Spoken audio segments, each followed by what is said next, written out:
নমস্কার, আমি বাপ্পাদিত্য মুখোপাধ্যায়। আজ থেকে আমরা আমাদের চ্যানেলের নামকরণটাতে পরিবর্তন নিয়ে এসেছি। আজ থেকে এই চ্যানেলটার নাম গল্প জেঠু। ছোট বড় মেজো সেজো প্রত্যেকের জন্য এই চ্যানেলটা। যাদের গল্প শোনার ইচ্ছে আছে তাদের জন্য এই চ্যানেলটা। আমরা যেমন আমাদের ছোটবেলাতে দাদু ঠাকুমার মুখে গল্প শুনতাম, ঠিক সেই রকমভাবে গল্প শোনাবো বলে এই চ্যানেলটা আজ থেকে গল্প জেঠু। আজকের গল্প 2001 সাল 1 জানুয়ারি। প্রতি বছরের মতো আমরা সেবারও পিকনিক করতে গিয়েছিলাম। সেই গল্প আজকে শোনাবো। আমরা গিয়েছিলাম 15 থেকে 20 জন। এবারে যদি কেউ জিজ্ঞেস করে 15 না 20 বলতে পারবো না, কারণ 24 বছর আগের গল্প। সেই কথা আজকে আর বলা সম্ভব নয়, কারণ মূল গল্পটা 7 জনকে কেন্দ্র করে। বাকি কারা গিয়েছিল কারা যায়নি বলা সম্ভব না। এই গল্পটা শেষ পর্যন্ত শুনলে ছোট বড় প্রত্যেকের গায়ের রোম দাঁড়িয়ে যাবে, এটা আমি চ্যালেঞ্জ সহকারে বলতে পারি। আমি আমার এই গল্প সব জায়গায় শোনাইনি, কারণ এটা আমাদের জীবনে ঘটে যাওয়া একটা বীভৎস ঘটনা, যে ঘটনা সর্বসমক্ষে বলার মতো নয়। আমরা আমাদের প্রিয় বন্ধুকে হারিয়েছিলাম। আমাদের পরিচিত শুশুনিয়া পাহাড় অপরিচিত হয়ে গিয়েছিল, যে জন্য শুশুনিয়া পাহাড়ের প্রতি একটা আতঙ্ক আমার আজও বর্তমান। 2001 সাল। প্রতি বছরের মতো হাঁড়ি কড়া সাইকেলের পিছনে বেঁধে ভোরবেলাতে পিকনিক করতে বেরিয়ে গেলাম। কাঠপত্র নিয়ে হই হুল্লোড় করে শুশুনিয়া পাহাড় পিকনিক। শুশুনিয়া আমাদের লোকাল, মাত্র 6 কিলোমিটার দূরে শুশুনিয়া পাহাড় আমাদের গ্রাম থেকে। তারপরও যখন আমরা পৌঁছেছি দেখছি বাইরের টুরিস্টরা এসে পরিচিত প্লেসগুলোকে নিয়ে নিয়েছে। আমরা বসবো কোথায়? বসার জায়গাই নেই। বসার মতো তো একটা জায়গা দরকার, অন্ততপক্ষে 20x20 জায়গাতে চট না পাতলে আর কি পিকনিক করলাম। আমরা অতএব কারণে চলে গেলাম কোথায়? পাহাড়ের কাছাকাছি, মানে পাহাড়ের একদম পাদদেশে গিয়ে পিকনিক করতে বসলাম। সেখানে পাথর দিয়ে উনুন সাজিয়ে গরম জল বসিয়ে মুরগি ছুলে পেঁয়াজ ছুলে রসুন ছুলে আদা কুটে জল বয়ে নিয়ে এসে। আচ্ছা, একটা কথা বলি, যারা শুশুনিয়া পাহাড় এখনো পর্যন্ত আসেনি তারা হয়তো জানবেই না শুশুনিয়া পাহাড়ের সেই রহস্যময় জলধারা। পাহাড়ের কত গভীর থেকে ওই জল বেরিয়ে আসছে যা আজ পর্যন্ত জানাই যায়নি। আজও ওই জলের ধারা অবিরাম বয়ে চলেছে। আমি যদি পারি তার একটা শর্ট ভিডিও এই ক্লিপে লাগিয়ে দেব। তো সেখান থেকে জল নিয়ে আসছি, রান্না বান্না শুরু হয়ে গেছে। টার্গেট কি? শুশুনিয়া পাহাড়ের মাথায় চাপবো। এবার অনেকেই জানে শুশুনিয়া পাহাড় একটা পাহাড় মোটেও নয়। শুশুনিয়া পাহাড় 3টা পাহাড়ের সমাহার। প্রথম পাহাড়ে চাপার পরে অনেকটা নামতে হয়, তারপরে আবার চড়লে মাঝের যেটা বড় পাহাড়টা, সেটা থেকে নামলে আবার চড়লে তৃতীয় পাহাড়। তৃতীয় পাহাড়টাতে নর্মালি কেউ যায় না, যারা চাপে তারা ওই দ্বিতীয় পাহাড় যেটা সর্বোচ্চ চূড়া সেখানে পৌঁছায়, মাঝেরটা ওখানে পৌঁছায়। আমরা দুপুরে 1টা নাগাদ খাওয়া দাওয়া কমপ্লিট করে নিলাম। এরপরে পাহাড়ে চাপবো। কে কে চাপবো? আমি আছি, রানা একা আছে, বুড়া, বাবু, নিতাই, সুশান্ত, শিবু আর জবা। আর বাকি যারা আছে তারা নিচে হাঁড়ি কড়া পাহারা দেবে, কারণ তারা পাহাড়ে চাপার মতো এখনো পর্যন্ত বড় হয়নি কিংবা ইন্টারেস্টেড নয়। যেমন চিতা ছিল, যার বয়স বেশি, আমাদের বাউরি বুড়া ছিল যার বয়স বেশি, তারা ইন্টারেস্টেড না। কতবার চাপবো, তারা চাপবে না। আমরা চাপছি 8 জন। হঠাৎ খেয়াল করলাম শিবু নেই। শিবু গেল কোথায়? এমনিতেই তো চেহারা বিরাট, মোটা সোটা, ও ছোট থেকেই ওই রকম। বুঝতে পেরেছি ও কিছু দূর আসার পরে আর চড়তে পারছে না, হাঁপিয়ে গেল। হ্যাঁ, নিচে আবার কিছুটা নামলাম, দেখছি হ্যাঁ একদম যেমনটা ভেবেছিলাম ঠিক সেই রকমটা। ও একটা পাথরে বসে হাত জোড় করে বলছে, তোরা চাপ, আমি যাব না। তাহলে রইলাম বাকি 7 জনে মিলে প্রথম চূড়ায় চেপে সেটার থেকে অনেকটা নেমে যেভাবে চাপতে হয় দ্বিতীয় চূড়ায় চাপলাম। দ্বিতীয় চূড়ায় চাপার পরে সূর্যের অবস্থান দেখে বুঝলাম মোটামুটি 3টা। আমরা চাপতে শুরু করেছি 1:30-40, তখন 3টা বাজছে। আমাদের হাতে তখনও কিছুটা সময় আছে। রানা একার মাথায় এলো এই দিকে নামবো না, মানে যেদিক দিয়ে চেপেছি সেই দিকে আর নামবো না। নামবো কোন দিকে? পিছন দিকে। কেন নামবো? কারণ পিছন দিকে শিলালিপিটা আছে, চন্দ্রবর্মার শিলালিপি, পশ্চিম বাংলার 2য় প্রাচীন শিলালিপি। সেই শিলালিপিটা দেখে তারপর বাড়ি ফিরবো। হাতে সময় আছে, কিন্তু নামবো বললেই তো আর নামা যায় না, রাস্তা থাকতে হবে। খোঁজা শুরু হলো রাস্তা, আর গল্পও শুরু হলো এখান থেকে। রাস্তা খুঁজতে খুঁজতে খুঁজতে খুঁজতে প্রায় 15-20 মিনিট আরও পেরিয়ে গেল। শেষ পর্যন্ত রাস্তা খুঁজে পেলাম। দেখছি হ্যাঁ, একটা সরু সংকীর্ণ রাস্তা নিচের দিকে নেমে গেছে। আমরা ভাবলাম যারা পাথর নামিয়ে নিয়ে আসে শুশুনা পাহাড়ের পাথর থেকে, সেই সময় পর্বে কিন্তু ওই পাথর শিল্প চলতো, নানা রকম মূর্তি বানানো শুশুনা পাহাড়ের পাথর থেকেই চলতো। পরবর্তীকালে আমাদের যে ঝাঁটিবাড়ি ফরেস্ট রেঞ্জার সে বন্ধ করে দেয় যে না, পাহাড় থেকে পাথর নেওয়া যাবে না, বাইরের থেকে পাথর আমদানি করতে হবে। এই পাথর যদি নষ্ট হয়ে যায় তাহলে পাহাড়টাই নষ্ট হয়ে যাবে। সবাই যদি ওইরকমভাবে পাথর নামাতে শুরু করে শেষ হয়ে যাবে পাথর। তাহলে আমরা ভাবলাম যারা পাথর নামায় কিংবা গাছ কেটে উপর থেকে নিচে নিয়ে আসে তারা ওই রাস্তা দিয়ে নামে নিচে। আমরা নামতে শুরু করলাম। মোটামুটি মিনিট 10 নামার পর খেয়াল করছি যত নিচে নামছি ওই সংকীর্ণ রাস্তাটা আরও সংকীর্ণ হচ্ছে এবং রাস্তাতে শ্যাওলা বাড়ছে, স্লিপ করছে, আর ঝোপঝাড় জঙ্গল একদম ভর্তি। সামনে চাপার রাস্তাটা একদম পরিষ্কার স্বচ্ছ, প্রতিদিন শয়ে শয়ে মানুষ চাপে। পিকনিকের সময় বাদ দিলাম, মেলার সময় বাদ দিলাম, ওই সময় তো হাজার হাজার মানুষ পাহাড়ে চাপে। যখন কোনো সিজন থাকে না তখনও শয়ে শয়ে মানুষ ওই রাস্তা দিয়ে চাপে, কিন্তু পিছন দিকে যে রাস্তাটা দিয়ে আমরা নামছি তখনও পর্যন্ত বুঝতেই পারিনি এটা আসলে রাস্তা না, একদম খাড়াই। মানে পিছন ফিরে যদি আবার ঘুরে যাব বলি সেটা কিন্তু সম্ভব না, শ্যাওলা বাড়ছে। উপর দিকে যেতে হলে এমনভাবে স্লিপ করবো একদম সিধা নিচে চলে যাব, কোথায় যাব তখনও পর্যন্ত বুঝতে পারছি না। হঠাৎ করে দেখলাম খুব দ্রুত সন্ধ্যা হয়ে আসছে। জীবনে প্রথম অভিজ্ঞতা পাহাড়ে এত দ্রুত সন্ধ্যা নামে। বড় বড় গাছ, শাল গাছ পিছন দিকে, শিয়াকুলের ঝোড়, কাশ গাছের ঝোড়, যেটা সর গাছ বলে না, সেই সর গাছের ঝোড়, কাশফুলের ঝোড়, কিছুই দেখতে পাচ্ছি না। মানে 2 ফুট ডিস্টেন্সে কে আছি তাকেই দেখতে পাচ্ছি না যে আমার 2 ফুট দূরে কে রয়েছে। 7 জন তো নামছি, দেখতেই পাচ্ছি না। একে অপরের নাম ধরে জিজ্ঞেস করছে, এ রানা একা ঠিক আছে তো, এ বুড়া ঠিক আছিস, জবা ঠিক আছিস তো। এইভাবে নামছি, কেউ কাউকে দেখতে পাচ্ছি না। জামা ছিঁড়েছে শিয়াকুল কাটা লেগে, গালের থেকে শুরু করে পায়ে পর্যন্ত যে কোনো জায়গাতেই চোট লেগেছে, যে কোনো জায়গাতে। আমার মনে আছে নতুন শু পরে উঠেছিলাম, সেই শু এমনি হয়ে গেছে, এমনি করছে, তখন শুয়ের শুকতলা হাঁ হয়ে গেছে। নামছি এমন রাস্তা দিয়ে, যত নিচে নামছি তত শ্যাওলা বাড়ছে। একটা সময় বুঝে গেলাম এটা রাস্তা না, এটা পাহাড়ের যে জল, বর্ষাকালে যে বৃষ্টি হয় যখন, তখন পাহাড়ের মাথাতে জমা হওয়া জলটা যে রাস্তা দিয়ে নেমে আসে এটা সেই রাস্তা। অতএব কারণে মানুষের নামার রাস্তা না, এটা জল নামার রাস্তা। জলের চিহ্ন ছিল, চিহ্ন না, রাস্তা। জল নেমে নেমে নেমে নেমে রাস্তা তৈরি হয়েছে। সেই রাস্তাতে শ্যাওলা থাকবে স্বাভাবিক, সারা বছর ধরে ঝিরঝির ঝিরঝির করে জল বইতে থাকে। শীতকালটাতে, গ্রীষ্মকালটাতে তুলনামূলকভাবে প্রায় বন্ধ থাকে, কিন্তু আবার হালকা বৃষ্টি যদি পাহাড়ের উপর হয় তাহলে ওই রাস্তাটা দিয়েই নামে। এবারে কি হতে পারে, ওই রাস্তা কোথায় এসে মিশবে? কোনো না কোনো পাহাড়ি খাদে এসে মিশবে। ওই রাস্তা কখনোই নিচ পর্যন্ত আসবে না, আসার কথাও না। এই জন্য পাহাড়ের গায়ে বড় বড় খাদ থাকে। অযোধ্যা পাহাড় থেকে শুরু করে যে কোনো পাহাড়ের গায়ে এই জন্য বড় বড় খাদ দেখতে পাওয়া যায়, যার গভীরতা অনুমান করাটা মুশকিল। যেমনটা ভেবেছিলাম ঠিক সেই রকমটা, পিছন ফিরে যাওয়া যাবে না, এত শ্যাওলা, এত গভীর জঙ্গল, সন্ধ্যা হয়ে আসছে, একে অপরকে দেখতে পাচ্ছি না। তেমন জায়গাতে এসে দেখলাম ওই রাস্তা এসে শেষ হয়ে গেছে ভয়ানক একটা খাদে।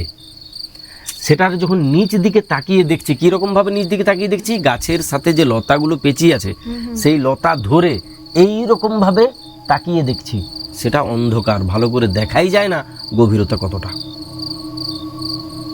একে অপরকে ধরে একরকমভাবে একটা বড় গাছকে আশ্রয় করে দাঁড়িয়েছি। একটু ডিসব্যালেন্স হলে স্লিপ করে নিচে। ওই রকম জায়গায় দাঁড়িয়ে না নিচে যাওয়া যাবে না উপরে ফেরা যাবে, কোনো রাস্তা নেই।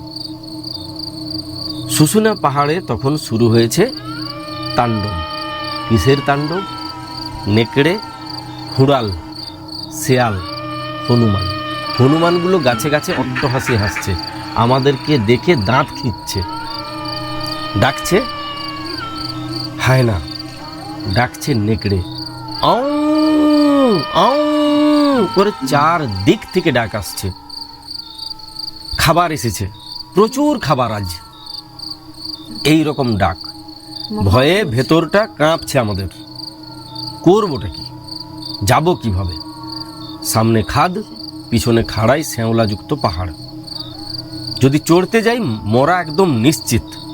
উপর থেকে স্লিপ করে 7 জনে একে অপরের সঙ্গে ধাক্কা লেগে ওই খাদে এসে পড়ব।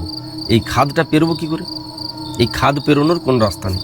সাইডে যে যাব শেয়াকুল ঝোপ, আর ওই সর ঝোপে ভর্তি। এমনিতেই তো সরের পাতাতে গোটা গাছ একদম সেই ব্লেডে কাটা যাওয়ার মতো করে কাটা গেছে, রক্ত পড়ছে, কপালে রক্ত পড়ছে, গালে রক্ত বেরোচ্ছে। সেই রকম জায়গা থেকে বেরোবো কেমন করে? কান্না পাচ্ছে। নিচে ওরা কি করছে জানিই না, ওরা আছে না বাড়ি চলে গেছে তাও জানি না। মুশকিল, না আছে মোবাইল, না আছে হাত ঘড়ি, কোটা বাজছে তাও জানি না। আনুমানিক এখন সময় 5টার কাছাকাছি, সন্ধ্যার গড়ায় গড়ায়, বা সন্ধ্যা হয়েছে সবে। তো যদি সন্ধ্যা হয় এমনি ফাঁকা জায়গায় 5টার সময়, তাহলে পাহাড়ে ওই জায়গাটা অনেকটা 6টা 6:30টার মতো। কারণ বড় বড় শাল গাছ, ঝোপ ঝাড় জঙ্গল, আলো তো এমনিতেই ঢোকে না, তারপরে স্যাঁতস্যাঁতে জায়গা। এমন সময় নিতাই খুঁজে বের করলো যে একটা মোটা লথ এই পার থেকে ওই পার গেছে। ও ঝাঁকিয়ে দেখলো যে হ্যাঁ ওই পার পর্যন্ত গেছে, মানে যে খাদটা, খাদের এই পার থেকে ওই পার গেছে। কিন্তু ওই পারে গিয়ে যদি ওই লতানো গাছটা বা লতটা যদি কোনো বড় গাছকে না ধরেছে, আর ওই লতানো যে লত তার উপর ভিত্তি করে যদি আমরা ঝুলে ঝুলে যাই, আর ওইদিকে যদি কোনো বড় গাছকে না ধরে, তাহলে কি হবে? লতাটা এরকম ধপ করে পড়ে যাবে আমাদেরকে নিয়ে। তাহলে গ্যারেন্টি কে দেবে যে ওই পারে ধরেছে কিনা? আর লতাটা গেলই বা কিভাবে এই পার থেকে ওই পার? আমরা নিজেদের মতো করে বুঝলাম যে যখন বর্ষাকালে এই জায়গাটা ভর্তি হয়ে যায়, তখন এই পারের লতা হয়তো ভাসতে ভাসতে, কিংবা ওই পারের লতা ভাসতে ভাসতে এইদিকে চলে এসছে। তারপর যখন আবার জল কমে গেছে, ও কিন্তু ঝুলে গেছে। ও তো জলে ভাসতে ভাসতে এই পার থেকে ওই পার এসছে। জল কমে গেছে, আবার বর্ষা পেরিয়ে গেছে, জল নিচে নেমে গেছে, ও ঝুলে গেছে। কিন্তু ঝুলে গেছে সেটা ঠিক আছে, এই পার থেকে ওই পার গেছে সেটাও ঠিক আছে। এরপরে যদি ও ওই পারে গিয়ে কোনো গাছকে না পেঁচিয়েছে, তাহলে তো যখন আমরা ঝুলে ঝুলে যাব, তখন তো ওই পার থেকে খুলে নিচে পড়বে, বা এই পার থেকে খুলে নিচে পড়ে যাবে। আর যে যাবে সে একদম পুরো খাদানে। প্রথম কে যাবে? সুশান্ত বললো আমি প্রথম যাব। এবার প্রথম গেলে হবে না, আমি প্রথম চলে গেলাম, আমি বিরাট বড় হিরো, তেমনটা না। ওই পারে যদি নেকড়ে বা হায়না অপেক্ষা করে যে আয় এই পারে আয় একজন, তোকে দেখছি। আর লাস্ট কে যাবে তার সিচুয়েশন সেম, মানে ওই পারে যে প্রথমে পৌঁছাবে তাকে নেকড়ে বা হায়নাতে ধরতে পারে, এই পারে যে একা থাকবে তাকেও নেকড়ে বা হায়নাতে ধরতে পারে। প্রচুর হায়না আর নেকড়ে ডাকছে। আমাদের কাছাকাছি ঝোপগুলোতে ঝুরঝুর ঝুরঝুর ঝুরঝুর আওয়াজ হচ্ছে। শিয়াল যাচ্ছে, হনুমান ঝুরঝুর করছে, না নাকি নেকড়ে হায়না আমাদের পিছনে পিছনে ধাওয়া করছে বোঝা মুশকিল। তার সঙ্গে জবা মাঝে মাঝে ইয়ার্কি করছে, তো কখনো বলছে মাথাটা গেল, কখনো বলছে পাটা গেল, নানা রকমভাবে ইয়ার্কি করছে।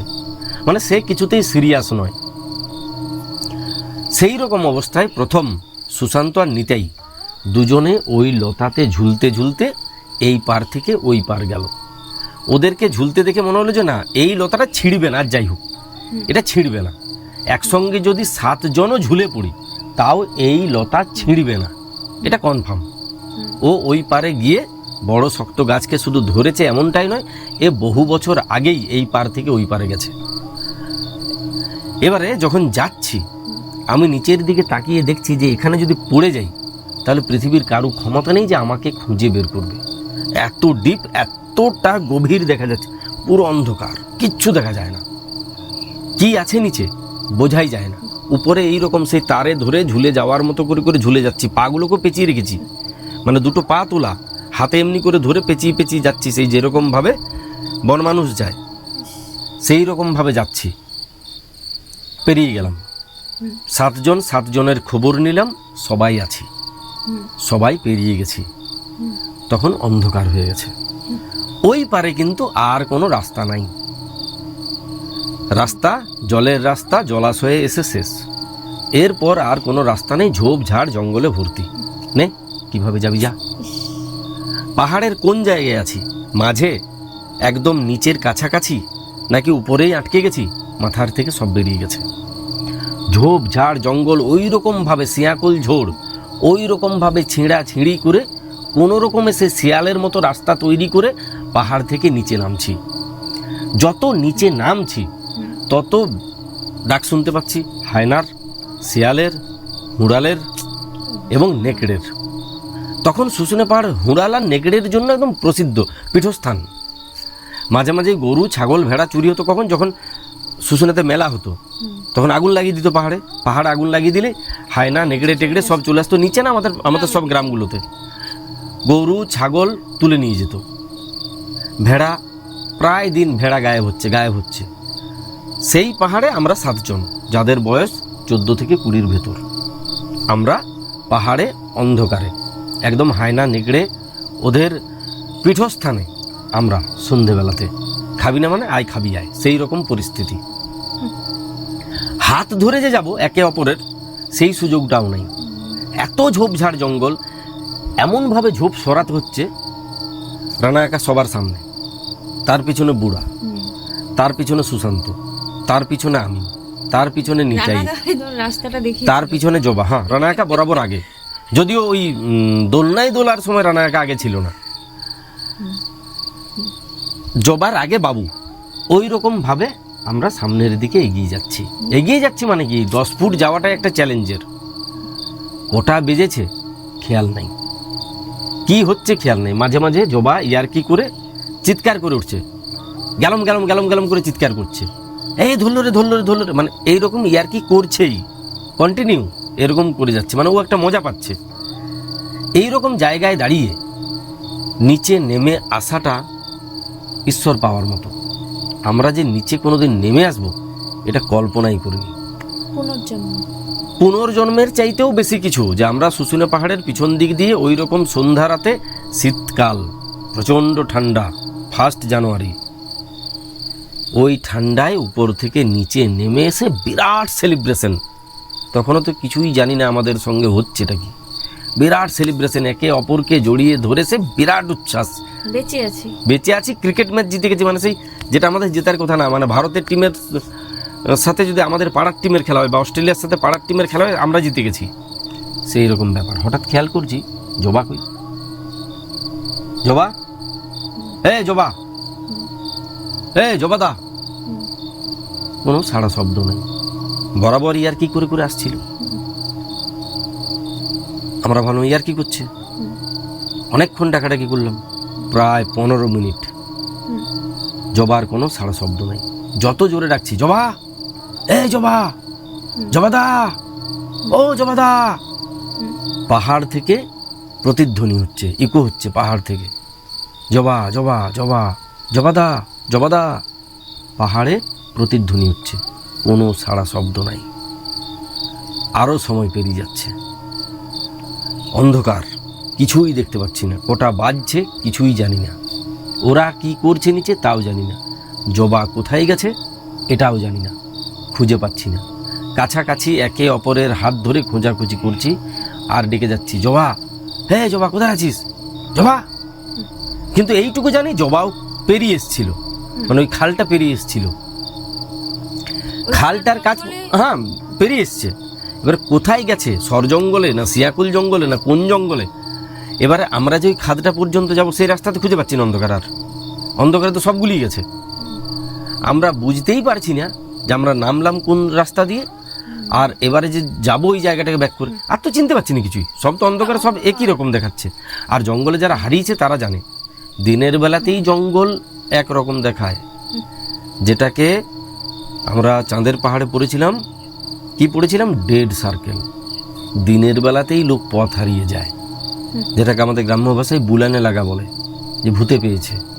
রাতের বেলাতে জঙ্গলের ডান দিকেও যেমন বাম দিকেও তেমন, এক পাক ঘুরিয়ে দিলে আর খুঁজে পাওয়া যাবে না কোনটা পূর্ব কোনটা পশ্চিম, কারণ গাছে সব আড়াল হয়ে আছে, তারা টারা কিচ্ছু নেই। যারা জঙ্গলে পাহাড়ে কখনো রাত কাটায়নি বা এইরকম পরিস্থিতিতে পড়েনি, তারা কোনো দিন জানতেও পারবে না যে ওই পরিস্থিতিটা কতটা ভয়ঙ্কর হতে পারে। জবা নাই, জবা কোথাও নাই। হঠাৎ খেয়াল করলাম বেশ কিছু টর্চ লাইট, খুব পাওয়ারফুল টর্চ লাইট, আমাদের নাম ধরে ধরে ডাকতে ডাকতে এদিক সেদিক খোঁজ করছে। এরা কারা? গলাগুলো কিন্তু অপরিচিত, চিনি না গলাগুলো। আমরা সাড়া দিলাম, তারা লাইট জ্বালিয়ে আমাদের কাছে এলো। হ্যাঁ, পিকনিক টিম থেকে না, ছাদনার পুলিশ টিম।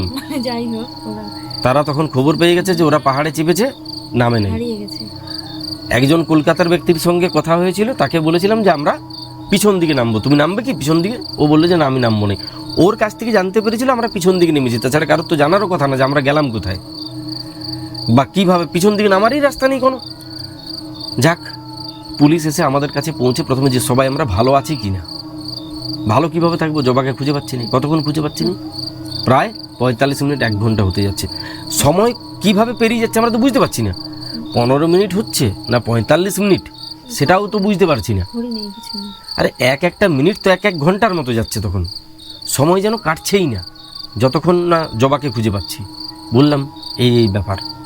ওনারা ওই টর্চ নিয়ে চারদিকে খোঁজ করতে দেখলেন। তো এদিক সেদিক খোঁজাখুঁজি করতে করতে দেখছেন যে এক জায়গাতে রক্তের দাগ, অনেকটা রক্ত পড়ে আছে।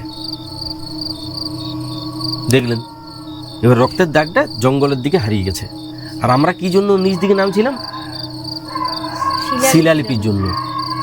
কুকুরটা এমনভাবে চিৎকার করছে, শিলালিপি দেখার জন্য, যে চন্দ্রবর্মার শিলালিপিটা দেখব। যে শিলালিপিটা আমাদের পশ্চিমবাংলার দ্বিতীয় প্রাচীন শিলালিপি, সেই শিলালিপিটি দেখব কোন জায়গায় আছে। শুনেছি পিছন দিকে। পিছন দিকটা এত বড়, কয়েক কিলোমিটার পিছন দিকটা, সামনের দিকটার মতোই। তো পিছন দিকের কোন জায়গাটা সেটাও জানি না। পিছন দিকে নামতে শুরু করেছি। রাতের বেলা তো ওই টর্চ লাইট নিয়ে খুঁজবে কি করে? নেকড়ে ডাকছে, হুড়াল ডাকছে, হায়না ডাকছে, শেয়াল ডাকছে। হনুমানগুলো সন্ধ্যাবেলাতেও গাছের উপরে হুপ হাপ করে এই গাছ ওই গাছ করছে। ওই 3-4 জন পুলিশ খুঁজবে কি করে? খোঁজা সম্ভব নয় ঝোপঝাড় জঙ্গলে, যতক্ষণ না পর্যন্ত সকাল হচ্ছে। খুঁজে পাওয়া সম্ভব না। এবারে কোনো বন্য জন্তুতে আক্রমণ করেছে নাকি আমরা ওকে মেরে দিয়েছি, সেটাই বা বলবে কে? অতএব কারণে আমাদের কাউকে ছাড়া হবে নাই। আমরা পুলিশের হেফাজতে থাকব। ভাগ্য ভালো, ছাতনা থানায় নিয়ে গেল না। শুশুনিয়াতে যে গ্রিন লজ, সেই গ্রিন লজে আমাদেরকে রাখার বন্দোবস্ত করা হলো। বাকি যারা ছিল তাদেরকে ঘর পাঠিয়ে দেওয়া হয়েছে, মানে বাবাই টাবাই সব ঘর চলে এসছে, ওদেরকে ঘর পাঠিয়ে দেওয়া হয়েছে। হাঁড়ি কড়া সব নিয়ে ওরা ঘর, আমরা ওখানে। পরের দিন সকালবেলাতে আমাদের গ্রাম থেকে ট্রাকে করে লোক এলো কি হয়েছে না হয়েছে জানার জন্য। আমরা ঠিক সেই জায়গাটাতে আবার গেলাম। সঙ্গে আগের দিনে তো 4 জন পুলিশ ছিল, আজকে প্রচুর পুলিশ। কি হয়েছে না হয়েছে বললাম যে এই রকম ভাবে মাঝে হঠাৎ হারিয়ে গেছে। কিভাবে হারিয়েছে না হারিয়েছে শুনি নেই, জানি নেই। চিৎকার মাঝে মাঝেই করছিল, কোনটা ইয়ার কি কোনটা সত্যি বুঝতে পারিনি। আমাদেরকে বিশ্বাস করবে কি করে? আর বিশ্বাসের তো প্রশ্নই আসে না যে আমরা মেরে দিয়েছি কিনা। খোঁজাখুঁজি করতে করতে দিনের বেলা রক্তের দাগ দেখতে পাওয়া যাচ্ছে কোন দিক থেকে কোন দিকে গেছে। আমরা ছোটবেলার থেকেই দেখে এসেছি নেকড়ে আর হুড়াল এরা জ্যান্ত খায়, সে ছাগল হোক ভেড়া হোক। মানে কোনো একটা ছাগলকে ধরেছে তো এক খাবল নিয়ে নিল, ছুঁড়ে দিল, আরেকজন ওই ধরলো, সেও এক খাবল নিল, আরও ছুঁড়ে দিল। 4 জন 5 জন ওইরকমভাবে ছেঁড়াছেড়ি করতে করতে দৌড়াতেই শেষ করে দেবে। ওই দৌড়তেই শেষ। এবারে জবার মতো ওইরকম হমড়া চমড়া একটা ছেলে, তাকে ওইরকমভাবে নিয়ে যাওয়া সম্ভব না। হ্যাঁ, 2-3টা নেকড়ে বা হায়না মিলে নিয়ে যেতে পারে টেনে, তাও যদি প্রথম আক্রমণটা গলার কাছাকাছি হয়। ও তো চিৎকার করেনি, আমরা তো চিৎকার শুনিনি কেউ। ও মজা করে এসছে, কখনো মা গো, কখনো বাবা গো, কখনো গেলাম গো। এবারে তো বুঝতে তো পারছি না যে তার ভেতরে কখন লাস্ট বার কি করেছিল। কার্য করছিলাম না, সবাই নিজের টেনশনে ছিলাম যে নিচে নামতে হবে, ওরা কি করছে কি জানি। খুঁজতে মোটামুটি যখন সকাল 10টা 10:30 বাজছে, তখন ওই শিলালিপিটার কাছে পৌঁছালাম। জীবনে প্রথমবার শিলালিপিটা দেখছি। শিলালিপিটা যেখানে, তখন এখন তো ওই জায়গাটাকে বেড় দিয়ে দিয়েছে, তখন কিন্তু বেড় ছিল না, শুধু একটা চাল ছিল। ওই জায়গাটাতেই দেখছি মুখ থুবড়ি দিয়ে জবা শুয়ে আছে, 4 দিকটা রক্তে ভেসে যাচ্ছে। পুলিশগুলোই হাত ধরে টেনে ওকে সোজা করলো। মুখের একটা পাশ নেই, শুধু হাড়, গলার একটা জায়গা নেই, গলাটা প্রায় নেই, কাঁধের একটা জায়গা নেই, বলে খেয়ে দিয়েছে। একটা পা মানে যেরকমভাবে শুয়েছিল সেই দিকটা আছে, উল্টো দিকটা নেই, খেয়ে দিয়েছে মাংসগুলো। মানে অনেকগুলো নেকড়ে বা হায়না মিলে খেয়েছে। কিভাবে ওকে নিয়ে এসেছে, কিভাবে ওই চেহারার একটা ছেলেকে তুলে নিয়ে আসা যায় ভগবান জানে। কতগুলো নেকড়ে ছিল, কতগুলো হায়না ছিল ভগবান জানে। আমরা থরথর থরথর করে কাঁপছি। চোখের সামনে দেখছি জবা ওই রকমভাবে পড়ে আছে, রক্তে লাল, উপরে শিলালিপি চন্দ্রবর্মার, যেটা ইতিহাসের সাক্ষী দিচ্ছে। আর জবার শরীরটা সাক্ষী দিচ্ছে শুশুনিয়া পাহাড়ের প্রাচীন বন্য জন্তুদের। শুশুনিয়া পাহাড় ছিল প্রাচীন সিংহের বাসস্থান। এশিয়ার না, আফ্রিকার না, পৃথিবীর সবচাইতে প্রাচীন সিংহরা এই এলাকায় থাকত। সেই রকম বন্য জন্তুদের পরিচয় দিচ্ছে শুশুনিয়া পাহাড়, পরিচিত শুশুনিয়া পাহাড়। প্রতিদিন ঘুম থেকে উঠে দেখা শুশুনিয়া পাহাড়। সেই শুশুনিয়া পাহাড় তার পরিচিত রূপের পরিবর্তে অপরিচিত রূপ দেখাচ্ছে। জবা এরকমভাবে পড়ে আছে। জবার মা বাবা চিৎকার করে কাঁদছে, কাঁদছে গ্রামের লোক। আমাদের চোখ দিয়ে জল বেরোচ্ছে না, মুখ শুকিয়ে গেছে। কাঁদবো, চিৎকার করব না কি করব? কেন আমরা পাহাড়ে চাপার ডিসিশন নিয়েছিলাম? কেন পিছন দিকে নামার ডিসিশন নিলাম? কেন পিছন ফিরে যাওয়ার চেষ্টা করলাম নাই? এই প্রশ্নগুলো তখন মাথায়। করবোটা কি? এমন পরিস্থিতিতে জবাকে কোনো রকমে টেনে প্লাস্টিকে মুড়ে ভ্যানে চাপানো হলো। ওই অবস্থাতে সবাইকে নিয়ে ট্রাকে করে কাঁদতে কাঁদতে বাড়ি ফিরলাম। এই হচ্ছে ঘটনা, এই হচ্ছে গল্প। কিন্তু এই গল্পের সঙ্গে বাস্তবের কোনো মিল নাই। আমরা পাহাড়ে চেপেছিলাম, এটা সত্যি। আমরা পাহাড়ে চেপে পিছন দিকে নেমেছিলাম, পিছনে একটা খাদান ছিল, সেই খাদান আমরা ঝুলে ঝুলে পেরিয়েছিলাম, সেটা সত্যি। নামতে অনেক রাত হয়ে গিয়েছিল, হায়না নেকড়ে ছুটাছুটি করছিল, এটা সত্যি। প্রচণ্ড ভয় পেয়েছিলাম, এটা সত্যি। জবা পেচ্ছাপ করতে গিয়ে বেশ কয়েক মিনিটের জন্য হারিয়ে গিয়েছিল, এটা সত্যি। বাকি যে গল্পটা, সেটা শুধুমাত্র গল্প, গল্পের পরিবেশ তৈরি করার জন্য। এতক্ষণ পর্যন্ত গল্পটা শোনার জন্য অসংখ্য ধন্যবাদ। প্রত্যেককে রিকোয়েস্ট করব গল্পটা শেয়ার করার জন্য। যদি ভালো লেগেছে কমেন্ট করে জানাবার জন্য। লাইক করার পরেই হাইপ অপশন আসবে, তাই লাইক করার পর হাইপ অবশ্যই করব, যাতে গল্পটা বুস্ট হয় এবং এই ধরনের একটা চ্যানেল দাঁড়িয়ে যাওয়ার সুযোগ পায়। সেই আগেকার দিনে দাদু ঠাকুমা যেভাবে গল্প শোনাতো, সেইভাবে একটা প্রয়াস। এবং আমার মনে হয় না ভারত বাংলাদেশে এরকম কোনো চ্যানেল আছে যেখানে রাতের অন্ধকারে 12টার পরে হ্যারিকেন জ্বালিয়ে এমন একটা পরিবেশ তৈরি করে গল্প শোনাচ্ছে কেউ। এটা আমার এক অদ্ভুত প্রয়াস। আমি জানি না সফল হব কি না, পুরোটাই তোমাদের বিশ্বাস, ভরসা আর ভালোবাসার উপরে দাঁড়িয়ে থাকবে। যদি তোমাদের এই গল্পগুলো ভালো লাগে তাহলে উৎসাহ পাবো, নতুবা উৎসাহ হারিয়ে একদিন হয়তো এই চ্যানেলটা হারিয়ে যাবে। কিন্তু আমি যতদিন পর্যন্ত গল্প শোনাতে ভালো লাগবে ততদিন পর্যন্ত শুনিয়ে যাব। আবারও ধন্যবাদ এতক্ষণ পর্যন্ত সঙ্গ দেওয়ার জন্য। ভালো থাকো, ভালোবাসায় থাকো, প্রত্যেকটি মানুষের সঙ্গে থাকো, আর এই গল্প জেঠু চ্যানেলটাকে সাবস্ক্রাইব করে রাখো।